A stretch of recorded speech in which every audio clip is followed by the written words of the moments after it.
At Christmas, my sister, routinely expecting me to babysit, sat with her planner and declared, "You'll care for the kids a week while we vacation."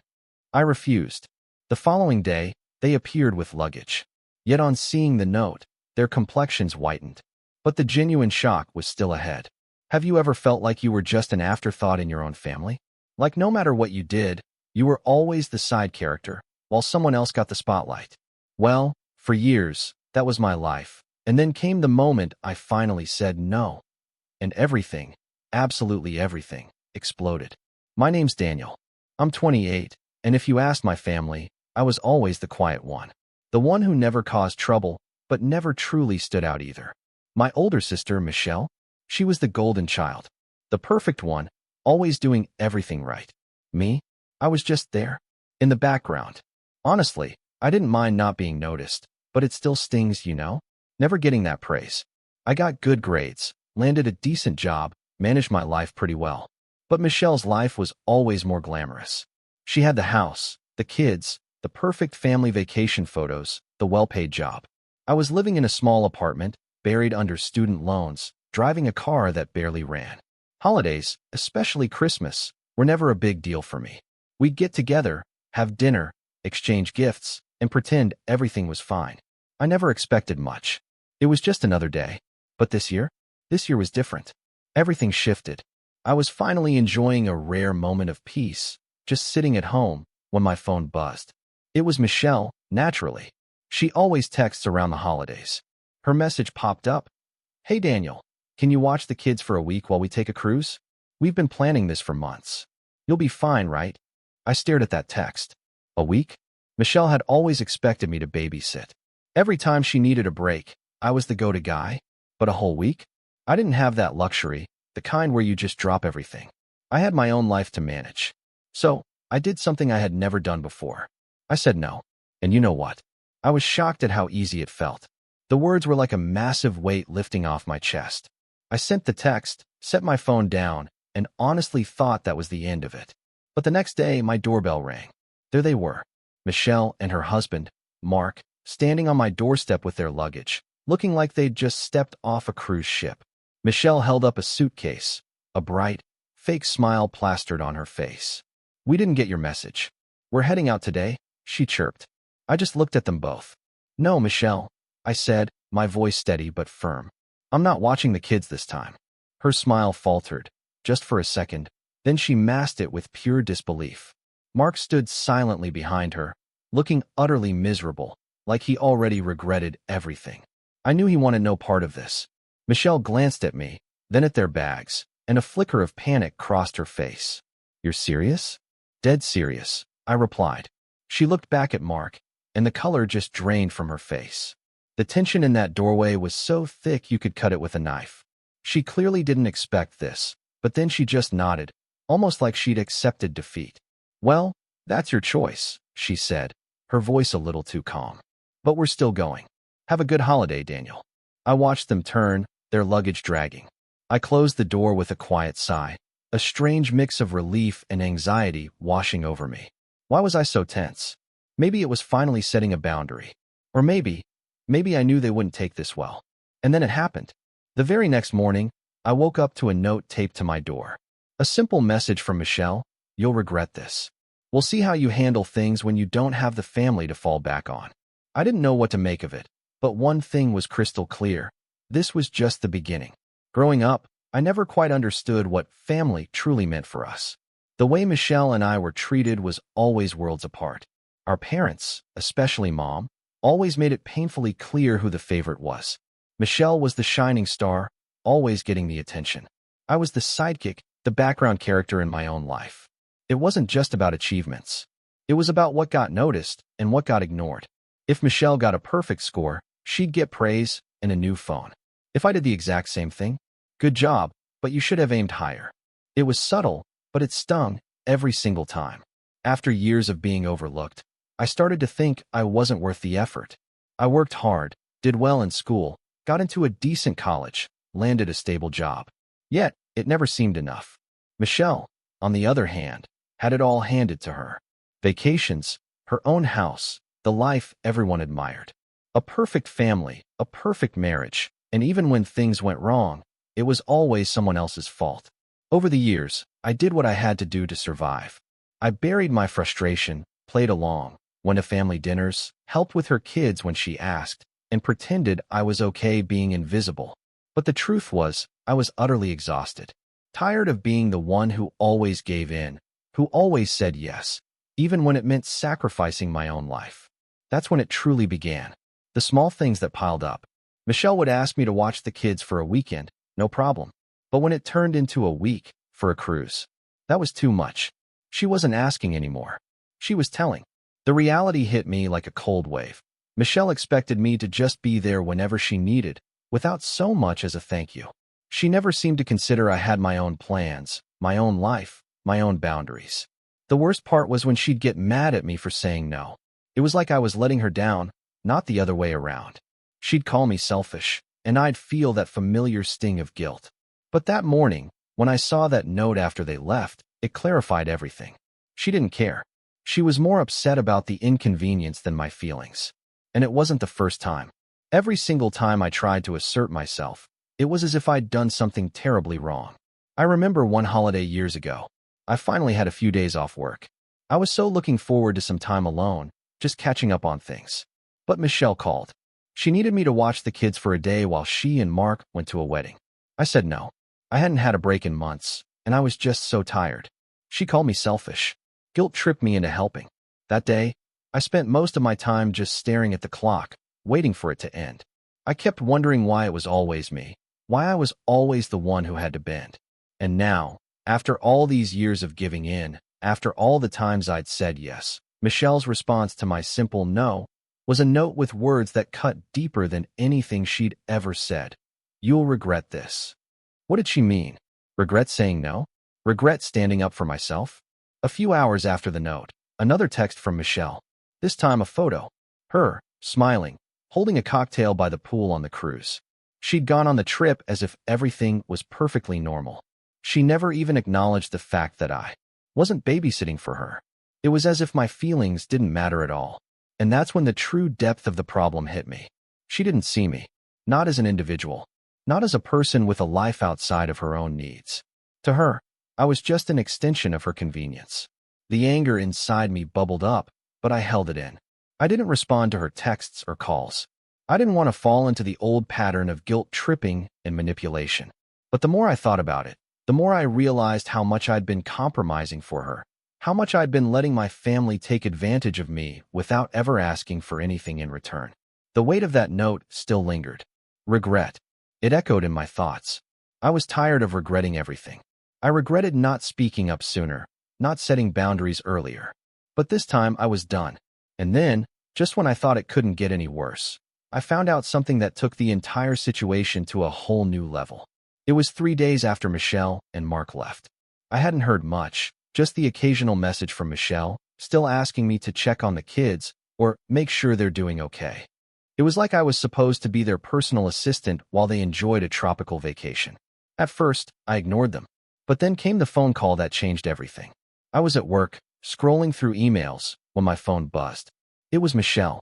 I let it ring a couple of times, figuring it was another one of her routine check-ins.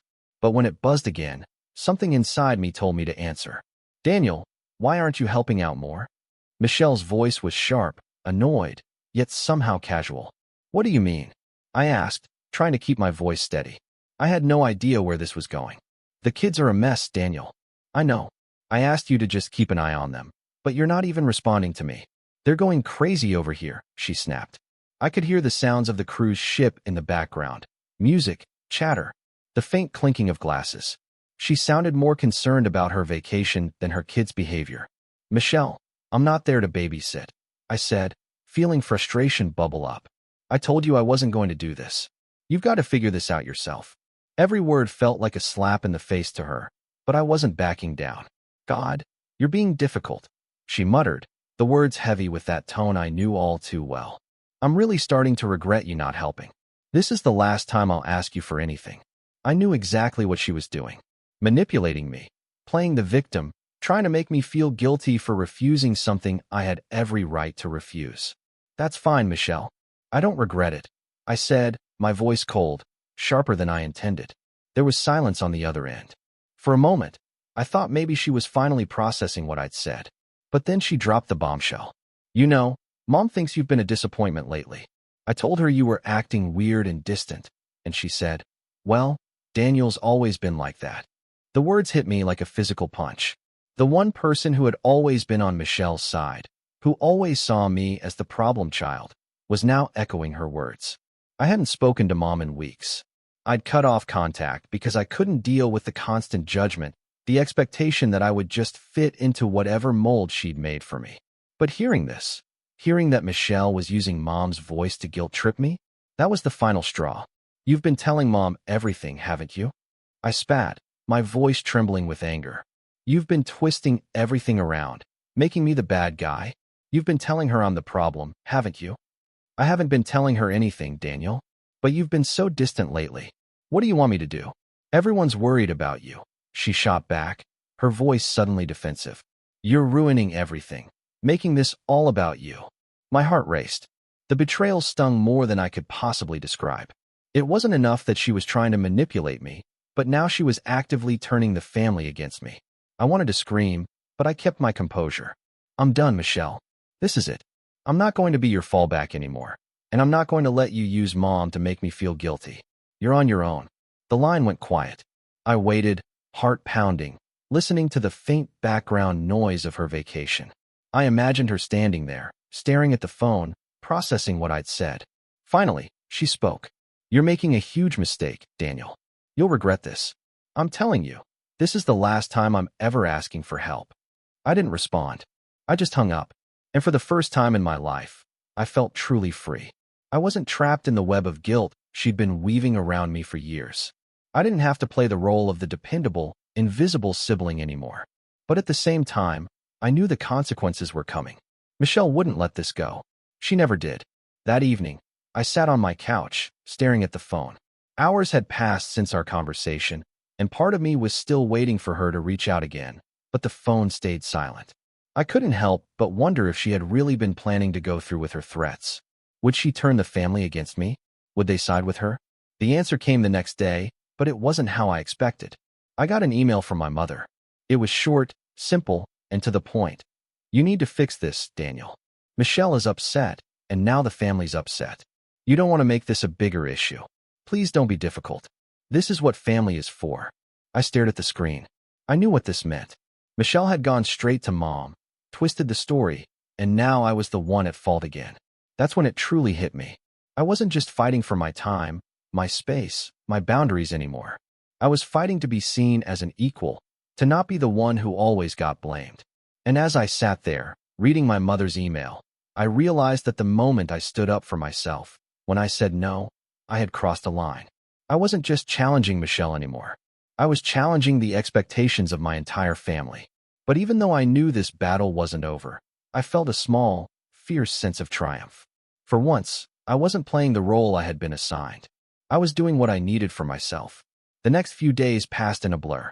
I couldn't shake the feeling that something huge was about to explode. I had made my stand. I had set my boundaries. But that didn't mean it was over. Michelle wasn't going to let this slide. She'd never been one to back down when she didn't get her way. I buried myself in projects at work, avoiding calls and texts from Michelle, my mother, and anyone else who might try to guilt-trip me. But then came the phone call that sealed it. It was late on a Friday evening. I was just finishing up a report when my phone buzzed. I checked it, expecting spam, or maybe a random work message. Instead, it was a call from my dad. I hadn't spoken to him in a while. We'd never been close, but I knew this wasn't a casual check-in. The tension in my chest grew as I answered. Daniel. My dad's voice was tight, almost uncomfortable. We need to talk. I sighed, feeling the weight of the conversation before it had even begun. What's going on, Dad? You know what's going on, he said, a hint of frustration creeping into his tone. Your mom's upset. Michelle's upset. We're all upset. What the hell happened, Daniel? I could hear the disappointment in his voice. It stung more than I cared to admit. I'd always been the one to avoid conflict, the one who went along with whatever the family expected. But now, I had drawn a line, and they were making it clear they didn't like it. I said no, Dad. That's what happened. I'm not dropping everything to take care of Michelle's kids while she's on vacation. I have my own life. You don't understand, he snapped. This isn't just about the kids. It's about family. You're being selfish. The word hit me like a slap. Selfish, I echoed, my voice trembling with the anger that had been building for days. You know what's selfish? Expecting me to keep sacrificing my life for everyone else. Never once considering what I need. You all made me feel like I don't matter. And now I'm the one who's selfish. There was a long pause on the other end. I could feel the weight of the silence. Finally, Dad spoke, but his words were heavy with resignation. You know, Michelle and your mom are right. You've always been difficult. Maybe that's why you're always so distant. You've got to learn how to be part of this family. You can't just keep walking away every time things don't go your way. The words stung, but they didn't hurt as much as I thought they would. In that moment, I realized something I had been avoiding for years. They weren't going to change. My family was never going to see me the way I wanted to be seen. I wasn't going to get the recognition I deserved. They would always see me as the outcast, the disappointment, the one who didn't play by their rules. I'm not walking away, I said quietly, feeling a strange sense of peace. I'm just not going to be used anymore. There was another pause, longer this time, and I could hear my dad exhale sharply. I don't know if you'll ever understand this, Daniel, but family helps family. You should know that. I know, Dad. I replied, my voice soft but firm. But family doesn't just take, it gives, too. And I've been giving for years. I guess we'll see if you can live with your decision, he replied, his tone cold. Good night. I hung up without responding. A knot had formed in my stomach, but it wasn't because of guilt. It was because I knew I had made the right choice. I had finally taken control of my life. I had finally stood up for myself, and I wasn't going back. The next morning, I woke up to an email from Michelle. It was short, sharp, and completely devoid of any attempt at reconciliation. Enjoy your holidays, Daniel. This is the last time I'll ever ask you for anything. I'm done. I stared at the screen for a moment, then closed the email without replying. I wasn't going to beg for her approval. I wasn't going to apologize for protecting my boundaries. It was clear she wasn't looking for an apology anyway. She was looking for someone to blame. That evening, my mom called. She didn't even bother with pleasantries. She went straight into it. I can't believe you've done this, Daniel. You've broken your sister's heart, and now you're breaking mine. Do you realize how hard this is for everyone? I didn't break anyone's heart, Mom, I said, my voice calm but resolute. You all just don't like that I said no. And you know what? I don't regret it. You'll regret this, she said, her voice shaking slightly. You'll regret pushing us away. You always do this. Every time things get hard, you walk away.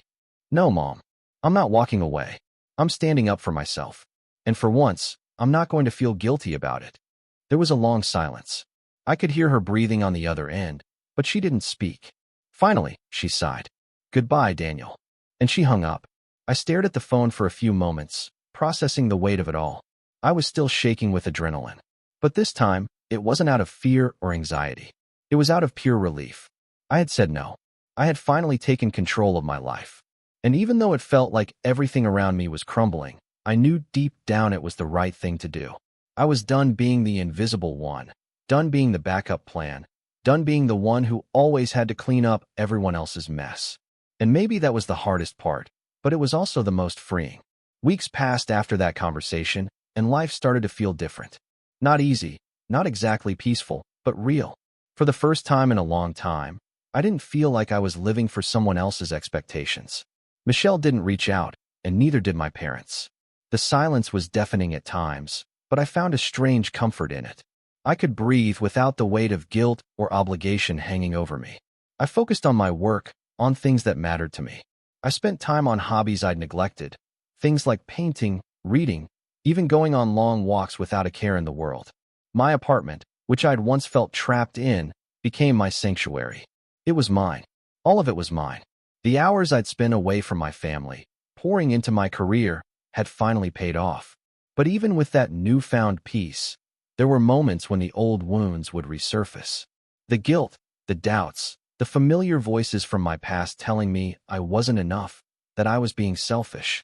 I'd hear Michelle's voice echoing in my mind, saying I was difficult, cold, and that I'd regret standing up for myself. I'd hear my mom, too, telling me that family was everything. They made it sound like I was breaking something sacred, Like my decision to put myself first was an unforgivable sin. One afternoon, I received a package. It was small, unassuming, and yet I knew exactly who it was from before. I even opened it. It was from Michelle. Inside, there was a photo album. At first, I thought it was just a random collection of family pictures, but then I saw the note inside. It read, "You'll always be part of this family, Daniel. You just have to accept that we all have different ways of showing love." I sat there for a while holding the album, the words hanging in the air. The photo album was filled with memories, some of me, most of Michelle's kids, pictures from family holidays and birthdays. It was a reminder of everything I had missed out on. But it wasn't just about the kids, the vacations, or the big family moments. It was about how I had been erased from those memories, left behind because I didn't play the part they wanted me to. I could feel the old guilt creeping in. The weight of the past, the nagging voice that always told me to give in, to be the one who fixed everything. But as I looked at the pictures, something shifted inside me. It wasn't just about saying no anymore. It was about realizing that I wasn't wrong for standing up for myself. I wasn't wrong for putting my needs first. So, I closed the album and put it back in the box. I didn't need it. I didn't need them to validate me anymore. I had already made peace with my decision. That night, I sat at my kitchen table and thought about everything that had happened. It was strange, but I felt free. Free from the burden of expectation. Free from the guilt. I wasn't the one who needed to apologize. I wasn't the one who had done something wrong. I finally understood something I'd spent my entire life not fully grasping. Boundaries weren't about shutting people out. They were about protecting myself from being used. They were about knowing when enough was enough, when to say no, and when to walk away. And no matter how many times Michelle or my parents tried to make me feel like I was the villain, I knew the truth now. I wasn't the problem. I had just been the one willing to bend until I broke. What about you? Have you ever had to draw a line in the sand with your own family, even if it meant risking everything? Tell me what you think in the comments below. I really want to know.